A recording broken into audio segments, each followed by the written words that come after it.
Recreation is a cornerstone of any healthy society, and the benefits of exercise and sports go far beyond the physical, contributing to a sense of emotional well-being and the maintenance of inclusive communities.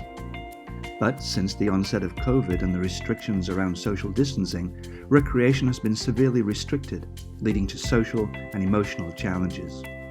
But as Skagit County navigates a path towards a new normal, people are finding safe ways to combine social distancing, physical exercise, and the re-establishing of safe in-person interaction.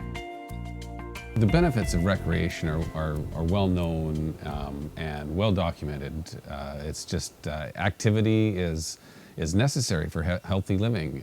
Move it or lose it is one phrase. A lot of our members are sharing just how excited they are to be back into their normal or as close to normal routine here at the Y. The other benefit too that I have noticed is the importance of being able to connect with one another even if we still have to socially distance. Although maybe more resilient to the COVID virus, children have been particularly affected by social distancing, having to deal with isolation and reduced physical activities. I can't see my friends as often as I would like to, and the whole school thing also.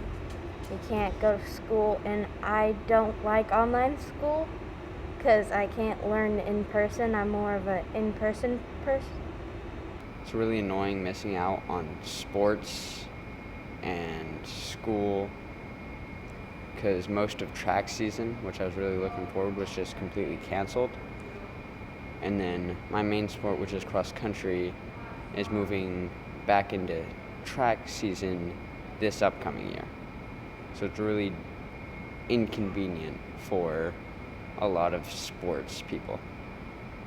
We play a large role in kids' lives. We've long known the impact that we have with the physical well-being of kids, you know, the obesity epidemic, for instance. But the mental and the emotional impact parks and recreation leagues and trails have on kids is so important right now. The social, emotional health of our kids is extremely important. It's very rewarding to exercise. It's good for the brain. It keeps you physically fit, but it also gives you a place to think and relax and clear your head. It helps relax me and it helps me get through the day and the week. We know that seniors are at higher risk of COVID. That's undeniable by the stats, and I think most of the seniors understand that and they feel that, and I think they are also probably the group who's feeling most of the isolation effect as well.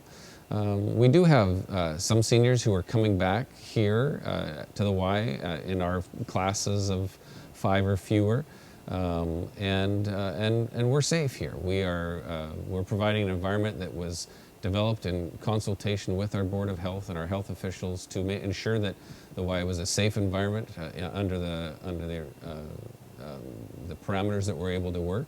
And so we do have some people coming back and taking advantage of our services, and I think that's to their benefit. I've heard several who have been very grateful that they can come in and use our pool, for example, or take a yoga class and participate on a cycling class. I'm bicycling a lot outside and hiking and walking and swimming. But this is nice because before COVID, I would come here probably 5 or 6 times a week.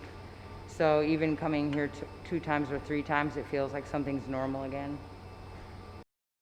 As we've been coming back to class, each of us have been sharing our life stories, how it's impacted our family, being in quarantine. I have several educators that have been in my classes who have been trying to teach their students in classes, as well as their own children or adult children coming home from college. Many of us have expressed, experiencing some degree of either bouts with feeling depressed or anxious, during this time. So it's been great just to, honestly, it feels like family, for me anyway, getting to know more people and hearing how COVID has impacted them and how we can encourage each other, talk about what we're doing now also to take care of ourselves physically, emotionally, and kind of build some new friendships. In our family, two of the 5 of us got COVID-19. I was one of them. My symptoms were mild. My son is actually considered a long hauler because he still has, even though he bikes and hikes, he still has scarring on his lungs. He's on an inhaler. They do blood tests on him. They have done chest scans, and so yeah, we've been affected personally as a family. As soon as I heard that the Y was open, I signed up for the very first day because I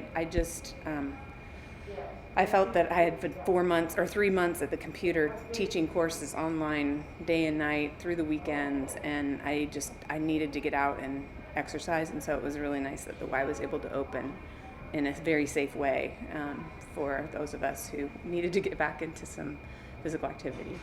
I hope we can continue, providing health and wellness in various levels for people, whether it's people that need a little bit extra assistance moving in the water, on the fitness floor, in the classes, just all ages and stages of life.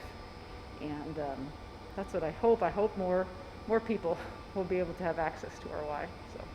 We have a lot of different ways in which people can generally recreate, but right now we're getting people out on the trails, and we think that there's an opportunity to do that safely. Outdoors is a great place to recreate and to be in a place where there's not as much transmission of COVID, much like those indoor environments. So get outside, do it safe, wear a mask, and we hope you all enjoy the outdoors. And I think if we can pull together on these things, that we can get through this crisis together, and that we can advance the next stages and find what the new normal is together.